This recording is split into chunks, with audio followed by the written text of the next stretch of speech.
right, everybody. Happy Friday. Hope you enjoy a weekend coming up. And wow, April already upon us. Spring football just around the corner. The spring game next Saturday here in Tallahassee. And of course, we are gearing up as we get closer and closer to that. I'm Ariya Massoudi alongside Bob Ferrante. This is Seminole Sidelines, and we've got an action-packed show here for you. We'll talk some football, obviously. Spring practice is going, and Bob and the crew have been out there. FSU baseball snaps a 10-game losing streak. And they do it against the Clemson Tigers. Not much better than that. They got a dominant pitching performance from Jackson Baumeister, and they look to get a series win. It was their first win since mid-March, and so that's exciting. We'll talk about FSU softball's doubleheader sweep on the road at number 4 Clemson. Coach Lonnie Alameda, man, what can you say about the job she's done? Her team is kicking into high gear. They always do about this time of year. And then we'll talk some FSU men's hoops in the transfer portal. Some exciting news on a visit coming up here next week. The Noles trying to add a couple of guys to the roster that have college basketball experience. I want to thank those of you watching live on YouTube, on Twitter, on Facebook. You can comment. Please like and subscribe. We will try and interact with you on this show. Those of you listening on podcasts on demand, we appreciate you as well. It's on Apple, on Spotify, and everywhere else you get your favorite podcast. As always, please subscribe to the Osceola, FloridaState.rivals.com. Bob, Kurt, Jerry, Pat, Charles Fishbon, they've done really well over the last year since August when we launched this site to try and give you the best Florida State coverage day in and day out. And that's our commitment to you here at the Osceola. All right, without further ado, Bob, let's get into it with football because this is a Florida State team last year, wins double digits, exciting times. You got your quarterback coming back. You've got receivers coming back. O-line adds depth in the transfer portal. D-line adds depth in the transfer portal. The list goes on and on. There's just so much excitement building. So far, a couple of weeks of practice, we're winding down. Who have been your biggest standouts in spring football? The defensive front has consistently, the word dominant might be overused, but I think the defensive front has gotten the best of the offensive line throughout the spring. This happens in spring ball. This happens in preseason camps. That's not outside the norm. But wow, there are some big boys up on that defensive front, especially interior. Iobami Tafasi, buy stock now. This guy is going to be really, really good. A lot of strength, a lot of physicality, quick first step there. But also Daryl Jackson, Josh Farmer. You consistently see these guys practice after practice after practice looking really, really good. Could this be the best defensive front in the conference? I think so. I think it's up there. It's really going to be an effective group inside, outside. That makes the offensive line a little bit better. And frankly, there have been some guys out on the offensive line. Obviously, Robert Scott has been out for the entire spring. So Alex Atkins is moving guys around just because he wants to see a little bit of cross-training. He wants to see who's a center, who's a guard. I think he knows who the tackles are. I think you know who the tackles are. And they've got, for the first time, I think, really a two-deep at tackle between guys like, Bless Harris, Jeremiah Byers, Julian Armella, of course, Robert Scott. When he gets back, you can see that depth, that tackle truly building. They've always talked about getting to 8 guys, right? They've always talked about getting to 8 dependable offensive linemen. I think we're finally there. Maybe when spring wraps up, we can revisit that. How have they gotten to 8? How many do they truly have? We can roundtable it and kind of go around the group and say, who do you feel confident in? But you have to win up front, offensive line, defensive line. It's been a great spring for Jordan Travis, a guy who's really set that tone consistently. I also think the receiving group, again, 1 year ago, this receiving group, we had all kinds of questions. Where was this group going to be? How are they going to develop? How would the transfers fit in? Would the competition be there? And would the young guys respond to it? I think we've seen all of that. We've seen a young star in Vendravius Jacobs, a guy who we're all really, really high on for what he can do. So lots of positives. I think the theme overall is great competition. You're seeing that competition build. It's way better than 2-3 years ago. It's not 1990s level competition, those dynasty days, but it's getting in the right direction. And I think that's the next step in that climb. When these practices, Tuesday, Wednesday, are tougher or almost as tough as some of those Saturday games, that's where Mike Norvell is really going to see this program take that next step. Yeah, I mean, I think, reading all your articles and having been out to about a couple practices and seeing some of them at the end, especially, that's been the biggest takeaway, Bob, is just the depth that they've added in the trenches. The offensive line has those numbers. They all seem to have gotten bigger, too, with Josh Storm's strength and conditioning program. D-line, adding guys in the portal that can make a difference immediately. You saw Derek McClendon deciding to step away and try his hand at a different program, but that's due to the competition that Florida State's brought in, right, in the trenches. I expect probably after spring a few more guys to transfer. That's the way the game goes these days. But that is what you want. And a couple of buddies and I were talking about it just last week. It's a good sign when guys are transferring. Obviously, you don't want to say goodbye to anybody, but that usually means the strength of the program is improving and that you're in a good spot with competition because guys want to go somewhere they can play. That means you have the ability to put better guys in place. And so FSU is getting back to that level, so to speak, Bob. And you see that at Alabama, at Georgia, at Clemson. That just happens. And so that's been impressive. Give me your thoughts. I heard the defense had a decent day on Thursday, especially after the offense had its way for a couple of practices with Jordan Travis.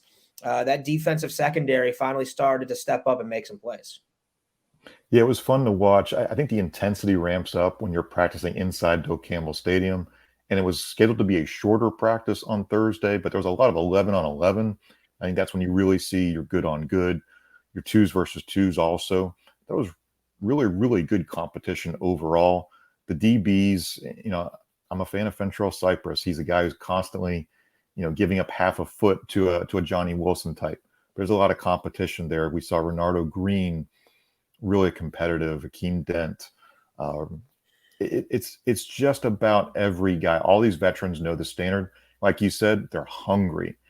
If you want to be here, you want to compete for playing time, you have to be hungry. If you don't like where you are on the depth chart, and I'm not knocking at Derek McClendon, but his departure opened up a spot for a Byron Turner Jr. And Byron Turner is really happy this spring. He's no longer injured. He's getting reps. This is a defensive end that, we think he could be the fourth guy in a four-man rotation. Who knows, come fall, Jaden Jones might pass him. Somebody else might pass him, but that's the drill. That's the competition that this program needs, is that kind of hunger. In these 11 on 11 goal line, I thought the defense really dominated most of the plays. I mean, it was 10-3 in those 13 plays. There were a couple plays, the offense, just a little bit of execution mistakes where, they could have had a touchdown. They could have had a moment, just didn't come through. But they're also trying some things. This is a good opportunity to experiment. But I think, again, overall, we're seeing a lot of growth from this roster, offense, defense. And Tyler Keltner boomed a 50-yard kick, straight down the uprights. So that's another good competition. Everybody wants to know, Ryan Fitzgerald really, really struggled. And this is a guy who's got all the Georgia high school records. But they brought in Tyler Keltner, a Childs kid, for a reason, because they want to push Ryan. They want to see who's the best kicker. Who can we put out there? Because when you need to make a kick in that pressure moment, and there were a lot of them last year. Ryan made a couple, missed a couple too. So you need to know who you can lean on in all these moments. And again, that's what they're doing. They're trying to figure it out. Offense, defense, special teams. Who's the guy? Yeah, Pat Payton doing well in the goal line. Tafasi, Omar Graham. That's, linebacker, a position that Florida State, I think, got way better in last year, right? Like, they improved. Deloach took a step forward. I thought Steven Dix took a step forward. Getting Tatum Bethune, that was a shot in the arm, an injection of life from UCF. They're going to rely on these guys, and getting them to come back, that's a big deal for Florida State. There's a guy that's been talked about since he got here from South Carolina, Bob, Jaheim Bell. You look at the way Florida State can use him, and you just start to dream, right? The options are endless. Out wide, running back, H-back. He really is a Swiss Army knife, right? And He reminds me of Deebo Samuel in a lot of ways, in the way that the San Francisco 49ers were able to utilize him. How has he looked this spring? And are you starting to see some chemistry being built between the quarterbacks, namely Jordan Travis and Jaheim? Yeah, Jaheim, that versatility, you're going to love it when you guys see it, whether it's at the spring game coming up next Saturday or into the fall. Jaheim can line up just about anywhere as a running back. He can line up right off tackle as a tight end, can slot him out. We've seen him used in so many different ways. Kind of has that running back receiver capability where he can do just a little bit of anything, but he's a bigger body. He's a capable blocker. I'm not sure that's a strength of what he can bring to the table right now. But look, we've seen Florida State historically, the last couple of years, use two tight ends. Going to Marquise and Douglas, going to Cameron McDonald. I think we're going to see a lot of Kyle Morlock, a lot of Jaheim Bell, a lot of Marcus and Douglas too. We're going to see multiple tight end sets. That's what I think is the excitement about what this Florida State offense can bring. They were not very good in the red zone, on goal line, in a lot of instances last fall. Why the coaches were getting critiqued. They were getting very creative. They were using the jump ball. Why they weren't running it maybe so much at times. Now you've got some bigger bodies. Now you've got some very versatile bodies. You can throw in some different elements in there. You throw out a Jaheim Bell, Kyle Morlock, maybe even use DJ Lundy in that kind of jumbo package. Then you've got Trey Benson. You've got Jordan Travis, who has wheels and can buy you time. They've got a ton of options. Johnny Wilson, Deuce Spann, Kentron Poitier has had a great spring practice. You can throw out any combination of those guys, red zone, goal line, even short yardage. I mean, there are just a ton of versatile guys on this roster now. I think it just lets Mike Norvell truly open up that playbook and get incredibly creative with what he can do, whether it's 3rd and 1, you got to get that one, or whether it's 3rd and goal and you don't want to settle for field goal. He's got choices. Another question I had for you too, Bob, and a buddy of mine texted me earlier this morning, and I told him I'd ask on Seminole Sidelines to the experts. How is Winston Wright looking coming back from injury? Obviously, Florida State's not going to have Micah Pittman for a while, if he can play at all in 2023. By the way, Micah, we're praying for you. Get healthy, get right, get back to the game that you love. We're all rooting for you. But I think the Noles on paper can withstand the blow when you have Winston Wright and his production coming back, what he did at West Virginia 2 seasons ago. What have you seen from him, and how is he maybe different than Micah Pittman, and how the Noles offense can be able to use him? Winston is really, really good in space. Not to use a soccer analogy, but when he has space, he can really move, and he finds that kind of soft spot around zones. And then when he gets the ball, he can really, turn it upfield. He's got that elusiveness that you really like. Winston can be a true difference maker. This was a big question going into the spring with Micah Pittman being out with the injury. Who was going to be the return guy? Who could be a slot receiver? Who was going to be that downfield blocker? I think we're kind of seeing this group really move forward in all those areas, how good they block downfield for a receiver or running back. We're seeing some return guys emerge. We don't see as much 11-on-11 live special teams, so it's hard to say A.Z. Thomas is a great returner, or this guy or that guy's a great returner. Deuce Spann's an option. We'll kind of see that as they go live a little bit more. Maybe it's a spring game. Maybe it's into August. They've got a lot of options there. Winston Wright, I think the best thing there is he does move around without a brace. He's not leaning on that knee brace anymore. So it's really good to see Winston. I think he will, continue to gain that confidence. To me, the only question with Winston was when he felt a defensive back, when he felt a little bit of pressure on his back, he kind of felt it too much and just reacted and either had a drop or lost his mental focus there. I think that's just a little bit of him not being hit. You have to realize he hasn't really been hit since November of 2021. That takes time for him just to get used to, truly, I've got to secure the ball and prepare to get hit because it's going to happen. But this receiving group is better with Winston Wright. It's going to be better with Micah Pittman. Hopefully he's back full go in August.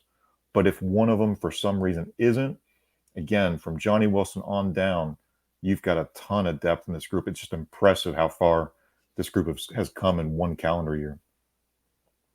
Bob, tell me a little bit about Jordan Travis and the areas that you feel like he's improved. They're being careful with him, right? I mean, he's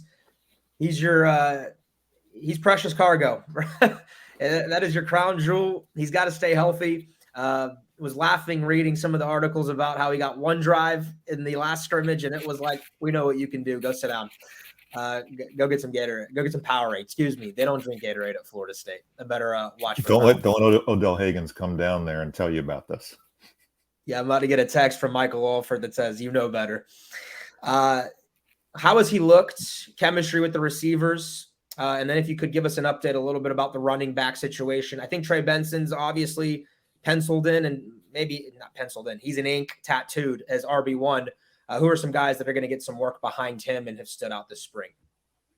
With Jordan, it's been, I think if consistency can become boring because you maybe don't hear about him each day, or you don't see enough of him or hear that he's had so many drives, I think he's just become so consistently good with however many drives he's out there.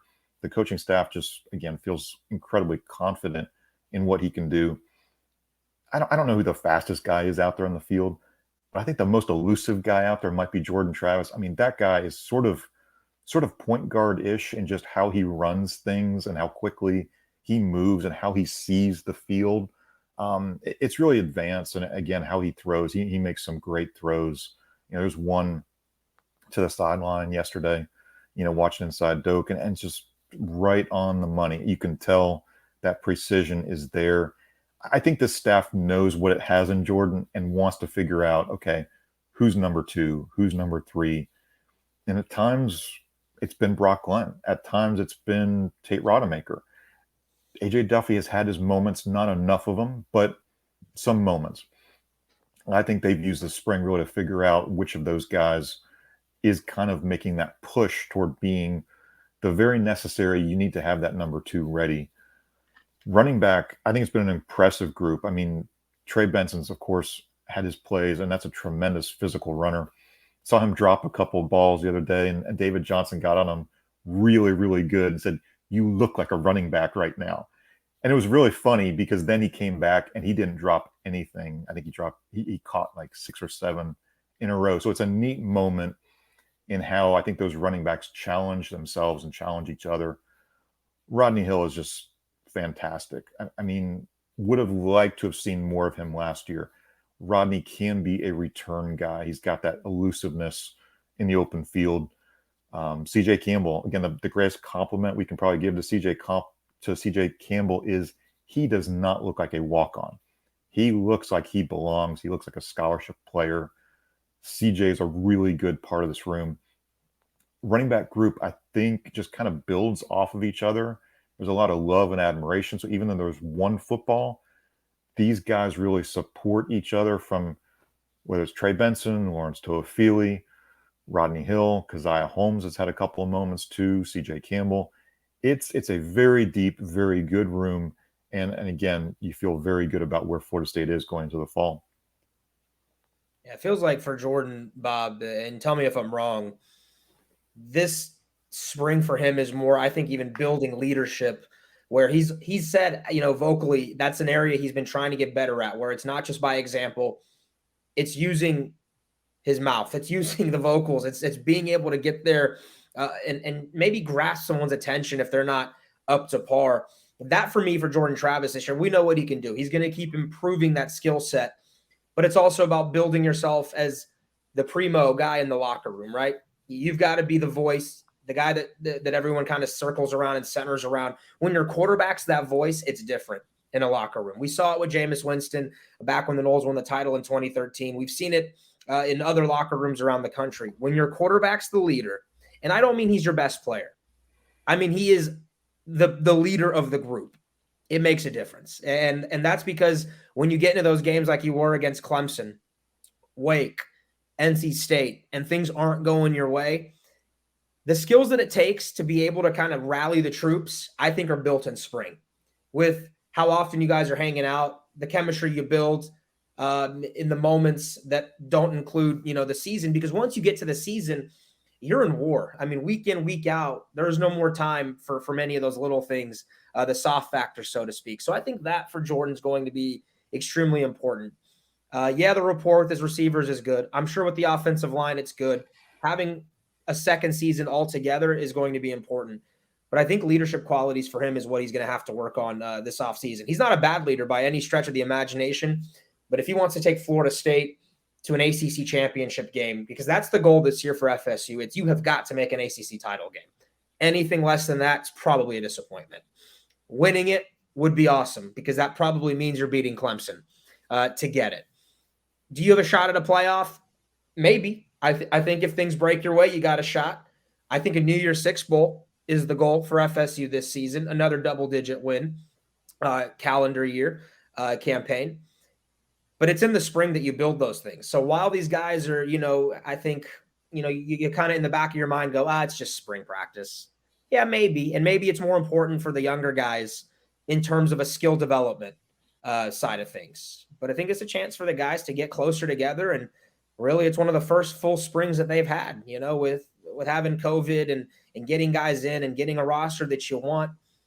This has been the first full spring, I think, for them where they feel like the coaching staff can implement their principles and their foundations. And so this is a very important spring, in my opinion. I don't think it's for naught. And I think that's why the fan base on the Osceola, on other sites all around the country are so excited about what this Florida State team can do.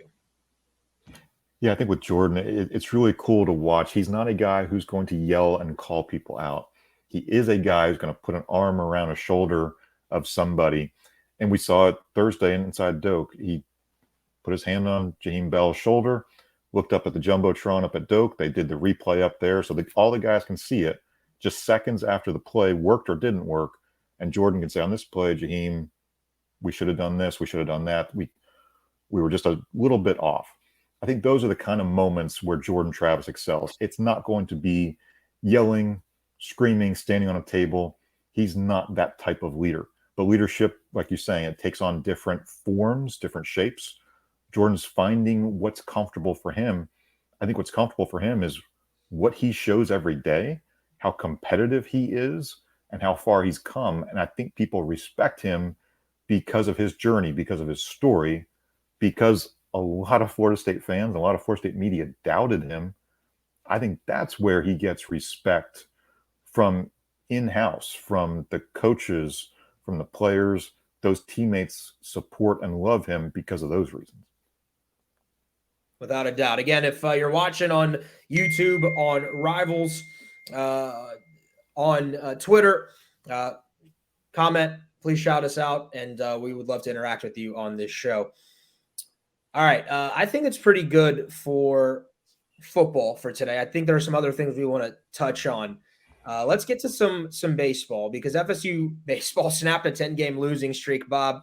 They beat Clemson 5-1. Finally, the Noles are in the win column. Will this start a streak for them? Who knows? Is the postseason streak over?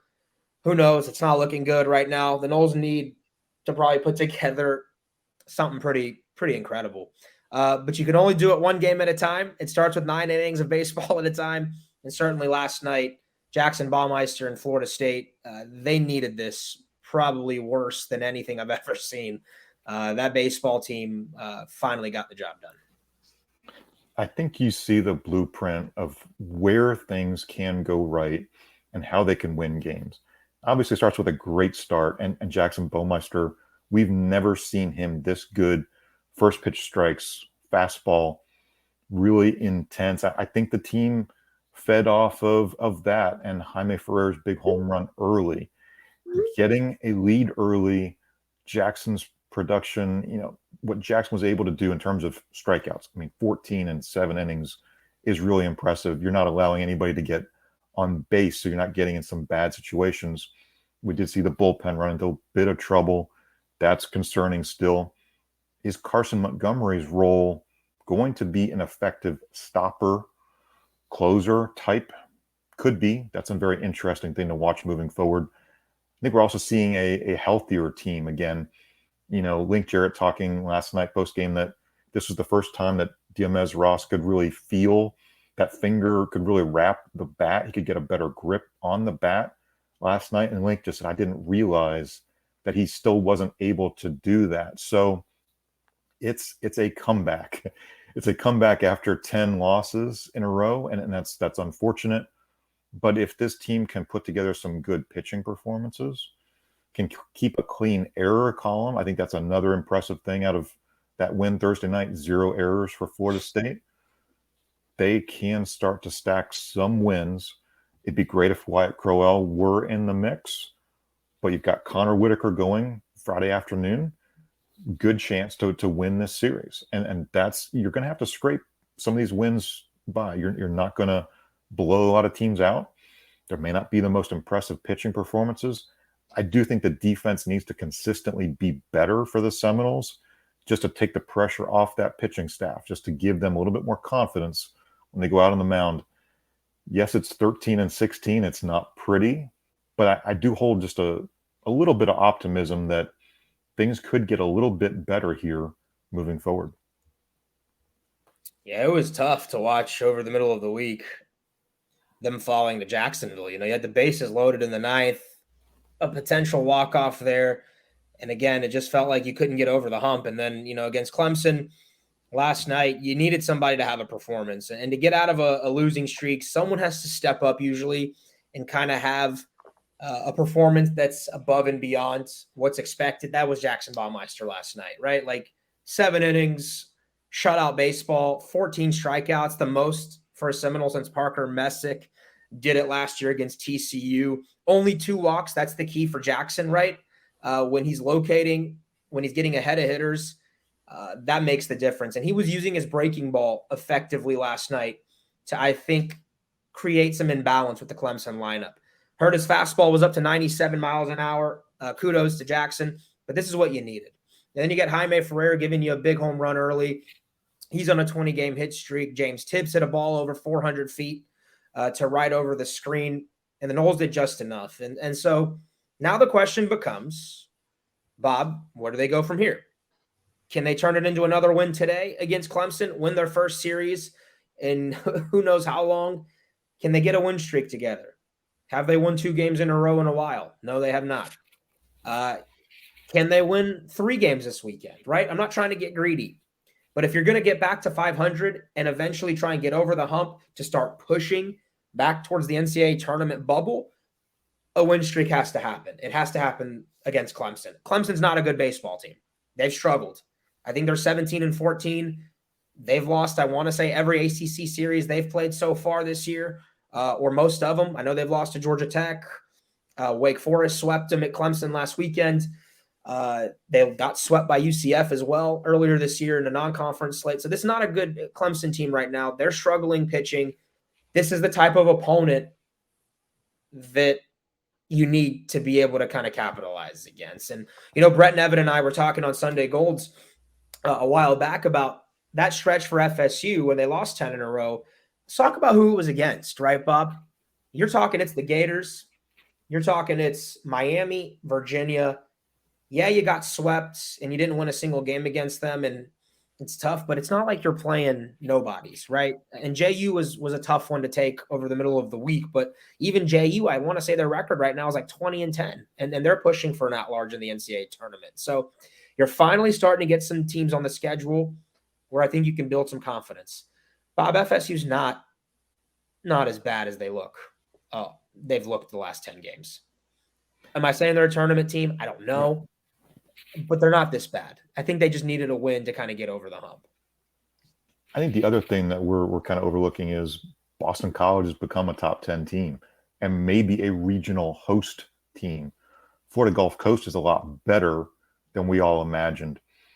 The errors, I think, in certain games, if I was talking with somebody about this, that if you could ask Link Jarrett to take away one error from one game and maybe do it for a couple of games, how many wins could you find if you were just one defensive play better? And I'm thinking about Virginia on Friday. I'm thinking about Florida Gulf Coast. I think it was on a Saturday when they had 3 errors and Gulf Coast had 5. This team is a little bit closer to getting that confidence level. Instead of losing a series to Gulf Coast, you win a series over Gulf Coast.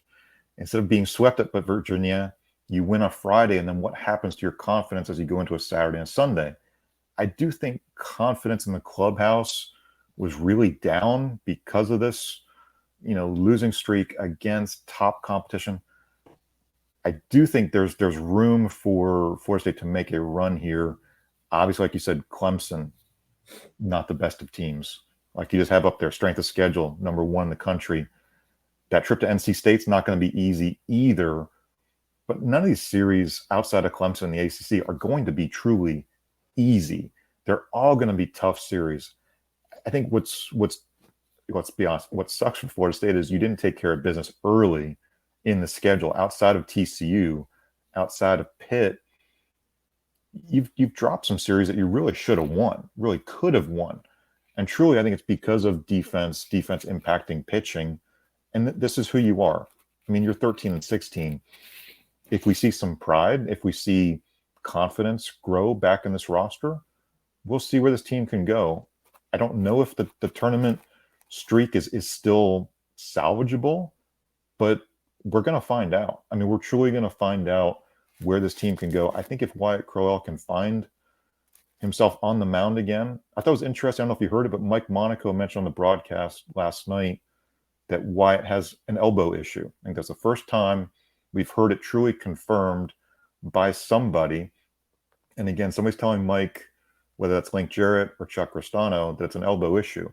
So we know those elbow issues can be something you've got to watch very, very carefully. But if you get a Wyatt Crowell back for the stretch run, for the back half of the season, just think about where this team can go because of what a Wyatt Crowell, a Jackson Baumeister, maybe a Connor Whitaker. That's not a bad rotation to throw out there as you're trying to stack wins down the stretch. Yeah, for me, it's, a Baumeister is going to have to emerge into that true ace that you need to go against the rest of the country on Friday nights. Whitaker, I think, is a solid Saturday guy. He's going to give you 5 innings, and it's going to keep you in the game. He reminds me of Connor Grady in a lot of ways. It's not apples to apples comparison, but it's similar in the way that he comes in, he throws strikes. It's not the best stuff in the world, but in college, you don't really have to have that. You just need to throw strikes and get your team into the dugout. And Connor Grady did that. Connor Whitaker does that. And then, find somebody on Sundays who can emerge, and maybe you go Johnny Holstaff on Sundays. Your lineup, though, has to get, a little bit stronger. And I think there's a lot of talent in that lineup, if it clicks, that can win you some games going forward. So we'll see. We'll see what Florida State does. They do probably need to climb over 500 here soon to, I think, put themselves in a position to really make a run to make that NCAA tournament. So we'll see. The monkey off their back. We'll find out if that was against Clemson, if the demons were exercised. And we'll find out, I guess, today at 4 o'clock. Bob, you and I will be there to see if Connor Whitaker can get Florida State the series against the Tigers. A team that has gotten the series against the Tigers, none other than Lonnie Alameda's softball program. Wow, what a statement. They go to Clemson, packed house, brand new stadium that the Tigers have put together the last couple of years. And softball 7-0, 4-1. And what a win for the doubleheader for the Noles there. McKenna Reed pitched well. Catherine Sandercock pitched well. You got big hits from Michaela Edenfield, Janai Kerr, Kaylee Harding. I mean, it was a total team effort. Bob, but it felt like they were a little disrespected coming into the weekend, as if, Florida State needed a chip on its shoulder. Clemson was the darlings of the ACC so far, 37-2. This beautiful record. They didn't play anybody, Bob. I looked at their schedule before the weekend. Their schedule was as bad as Alabama football's non-conference slate. I mean, it was like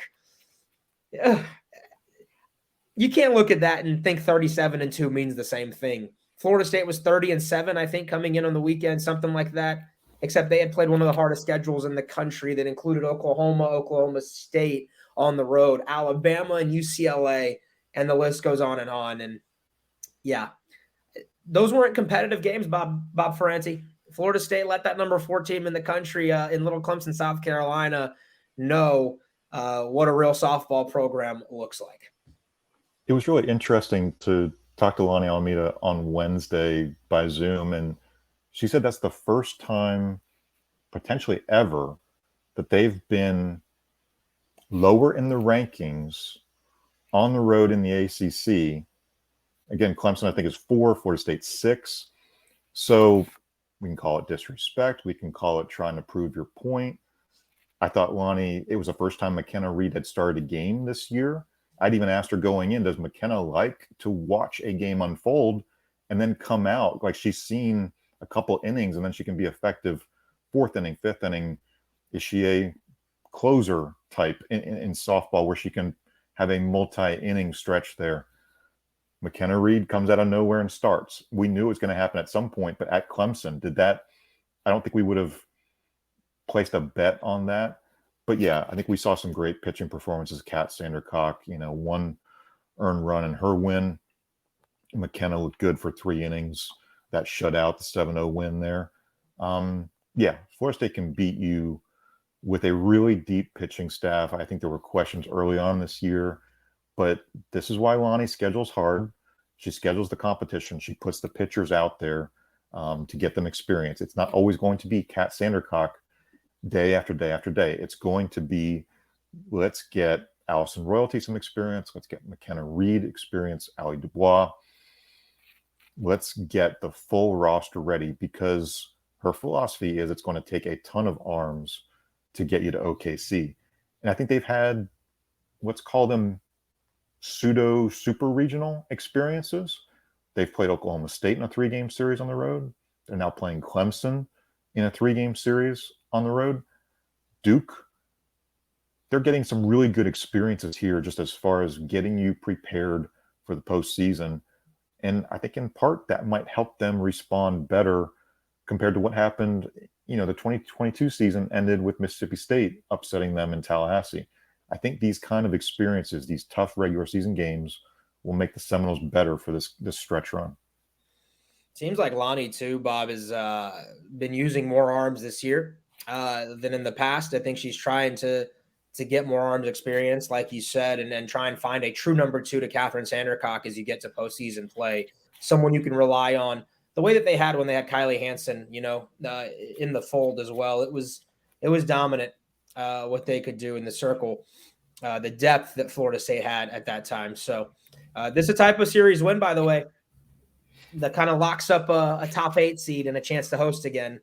Florida State took care of business in non-conference play. They're going to have a great SOS, but in conference, in the ACC, where it has improved, no doubt, but still there aren't as many options weekend in and weekend out to get quality resume series wins. The Noles took care of business. They've done that now against Duke and against Clemson.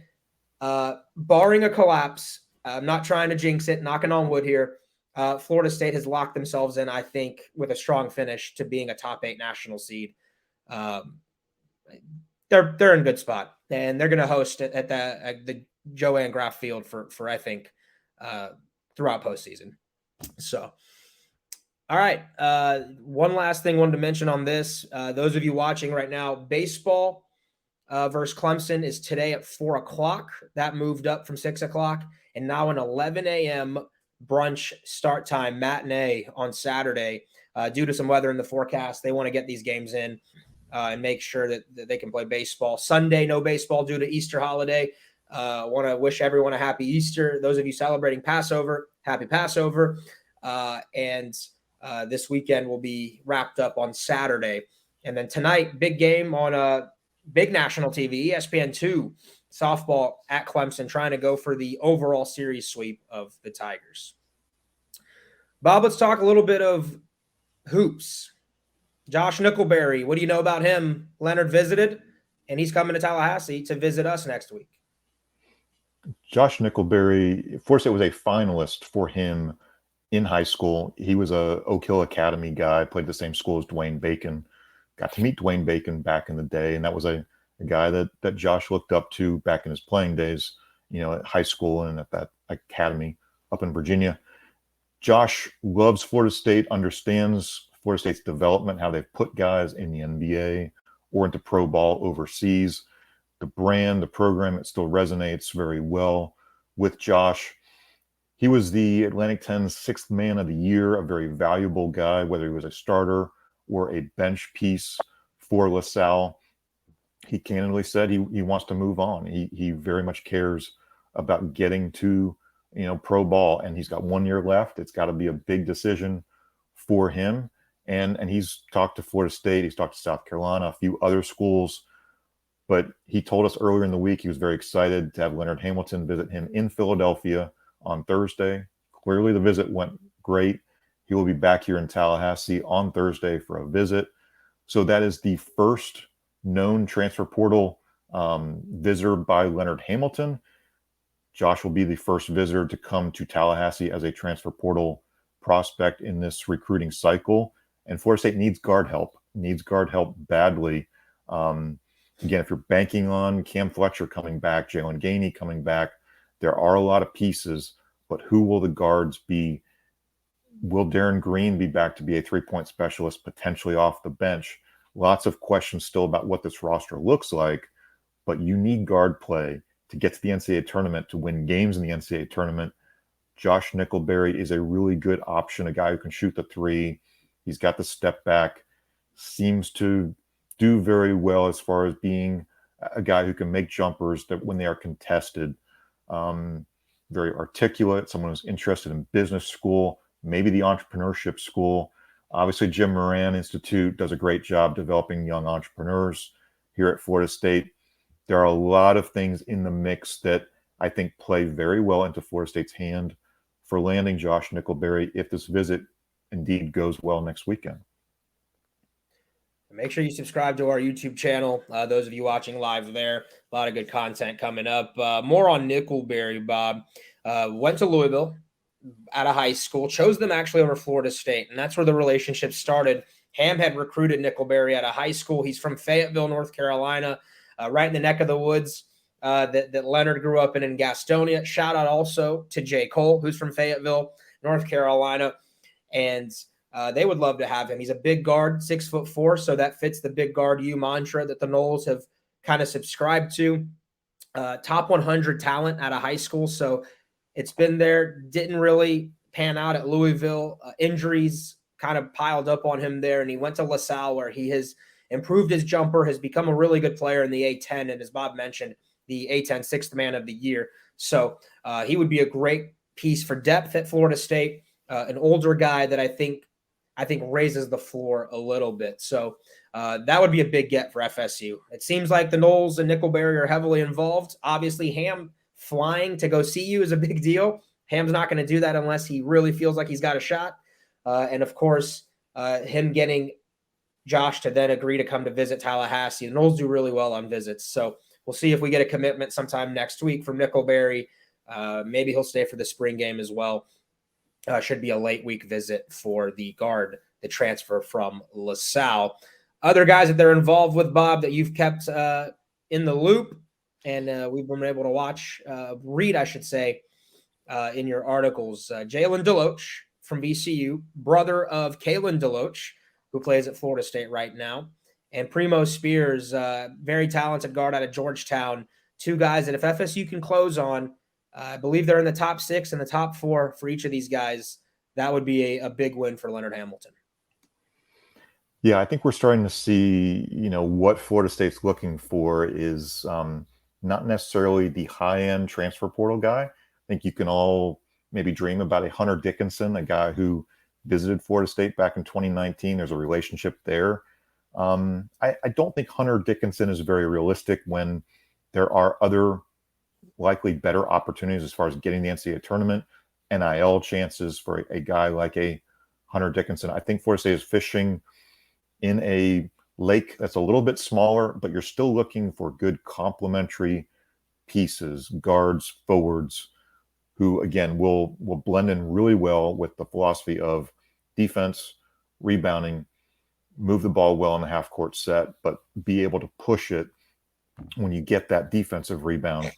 I think Nickelberry will fit in very well with what they've got. Primo Spears, again, takes a lot of shots. I don't know how he would blend in with the Florida State system.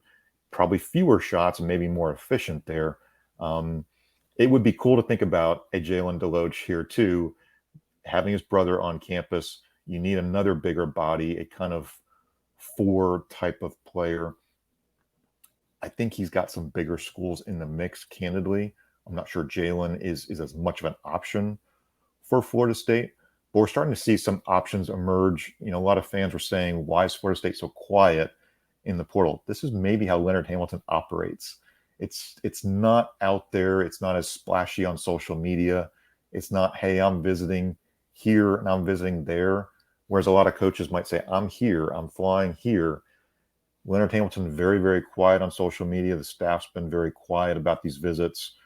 But Josh Nickelberry, very excited about coming to Tallahassee, and a guy who we think will fit in quite well here. Yeah, Nickelberry would be big, Bob. Deloach was visited by Coach Steve Smith, I believe yesterday or the day before. Rob Deloach, active on Twitter, Jalen's dad, posted a picture of Steve Smith in their neck of the woods. Steve Smith, of course, a big South Carolina guy, able to recruit that area in the Carolinas. So see if he can close down Jalen Deloach and Primo Spears. We'll see what happens there. There's some big names involved in his recruitment as well. I believe Kansas, TCU. We'll see. If he's not a take at either of those schools, perhaps Florida State finds a spot there. Again, you mentioned it. NIL, kind of a big deal for a lot of these guys transferring. FSU basketball doesn't have a huge pool to be able to offer NIL. They're not going to be able to offer somebody $500K or $400K straight up in NIL. I believe their pool, they have a pool for NIL. There's something available, and they'll work with some of the guys they can get. But again, it's because they want 3 or 4 guys in the portal, they've got to divvy up that NIL money adequately for those guys. So we'll see. Never count out Ham, never count his scholarships, as he says. And we'll keep an eye out on that. Florida State will be active in the transfer portal as they try and improve their team. Caleb Mills, if you haven't heard, on his way out in the portal. There will be a couple more guys, I believe, for Florida State that enter the portal here soon. So, again, keep your ears out. We'll see what we hear. We'll have updates on the Osceola.com. Bob, good stuff, man. I think it's a full show, almost 50 minutes today, touched on a number of topics. Dived into football for a good bit, as well as baseball, basketball, and softball. Thanks to those of you watching on YouTube, on Twitter, on Facebook. Please like and subscribe, comment, share with your friends, and more than anything, please subscribe to the Osceola.com, FloridaState.Rivals. It's there on the ticker below your screen. We've got some great deals on subscriptions right now and providing you some of the best coverage in FSU athletics on the market. And Bob, anything coming up that you want to talk about before we say goodbye? Yeah, no, Patrick Burnham's got some good recruiting stories coming up. Charles Fishbein was at that Rivals Miami camp a couple weekends ago, but he's got some really cool videos of offensive line versus defensive line one-on-ones that we'll be kind of dropping those over the weekend. So good opportunity for you to have a scouting report on the 24 guys. We've also got some football features we're going to put out here. Byron Turner talked the other day, Jeremiah Byers on Thursday, Shaheem Brown on Thursday. We've got some nice stories coming on all those guys too. Awesome. Well, good work from you today, man. Appreciate you joining. This has been Seminole Sidelines. He's Bob Ferrante. I'm Ariya Massoudi. You can watch this on demand and listen to it on demand as well, wherever you get your favorite podcasts. Talk to you soon. Happy Easter. Happy Passover. Have a great weekend. We'll talk to you on Monday.